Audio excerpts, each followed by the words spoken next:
L'exposé a porté sur la stratégie de gestion durable de nos ressources en eau. Nous avons un potentiel hydrologique très élevé pour notre bassin du Congo. Pas seulement le bassin du Congo, la République démocratique du Congo. Il faut savoir que la République démocratique du Congo détient environ 3/4 de la superficie totale du bassin du Congo. Et il est important que la République démocratique du Congo, RDC, puisse jouer le rôle de premier plan dans la gestion des ressources en eau du bassin du Congo. Alors, nous comparons le potentiel que nous avons sur le bassin du Congo par rapport aux autres bassins de l'Afrique ou bien d'autres bassins du monde, c'est que nous avons plusieurs services que nous pouvons développer, notamment pour l'électricité. L'électricité à partir de l'énergie propre, l'hydrocité, la navigation, irriguer, commencer à produire toute l'année, améliorer l'accès à l'eau potable et assainissement et le maintien de la biodiversité aquatique.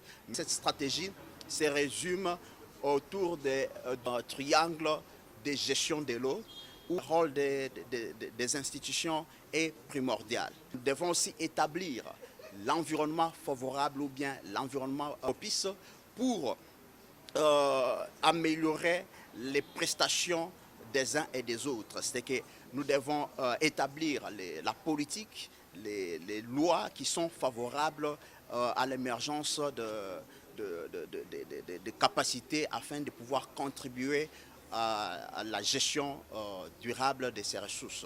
Mais nous avons aussi un autre aspect qui est les outils de gestion. C'est que nous devons développer les outils de gestion pour pouvoir faire les suivis de nos ressources en eau, connaître la dynamique de ces ressources en eau pour le temps actuel, mais aussi dans le contexte de changement environnemental, j'ai dit, les changements d'occupation des terres, aussi les changements climatiques. À ce niveau-là, notre centre de recherche en ressources en eau du bassin du Congo, CREBAC, apporte déjà une solution parce que nous avons mis en place un outil de gestion intégrée des ressources en eau, un outil scientifique et aussi un outil de prise de décision à la gestion durable des ressources en eau. Les chercheurs, les professionnels, les investisseurs peuvent bien accéder à cet outil au niveau de chaque sous-bassin et avoir des informations en termes même de l'identification du bassin versant, en termes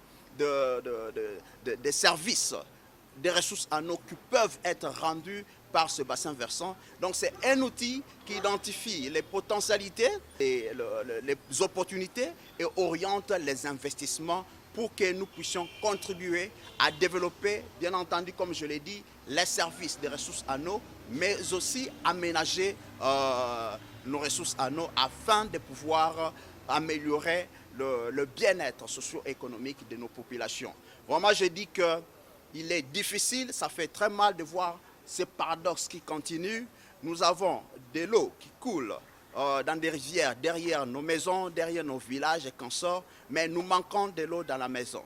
Nous avons un grand potentiel en hydroélectricité, mais jusque-là, les taux d'accès aux services d'électricité est très très faible de l'Afrique pour notre pays et notre région. Ainsi de suite pour ce qui concerne l'irrigation. L'irrigation, nous dépendons toujours de la nature. Il faut qu'il pleuve pour que nous puissions cultiver. Alors que si nous partons, lorsque nous partons dans d'autres pays, tels que les pays qui sont dans les domaines, dans les déserts, nous voyons que dans ce pays-là, ils continuent à produire toute l'année. Alors, c'est que ici, nous pouvons aussi le faire. Ici, nous avons aussi soulevé la question du transfert d'eau virtuelle. Transfert d'eau virtuelle, c'est que aujourd'hui, nous sommes en train d'importer des aliments. Il y a beaucoup de denrées alimentaires que nous sommes en train d'importer. Nous importons les riz, nous importons les haricots, etc. Il faut savoir que pour produire 1 kilo de ces denrées-là, il faut une certaine quantité de l'eau. C'est qu'en important le riz, nous devons savoir que nous sommes en train d'importer de l'eau. Ainsi de suite. Et que La RDC est en train d'importer de l'eau alors que la RDC devrait exporter de l'eau. Donc c'est que nous devons vraiment penser comment est-ce que nous pouvons avoir une stratégie de gestion durable de nos ressources en eau pour pouvoir nous développer à partir de nos ressources en eau.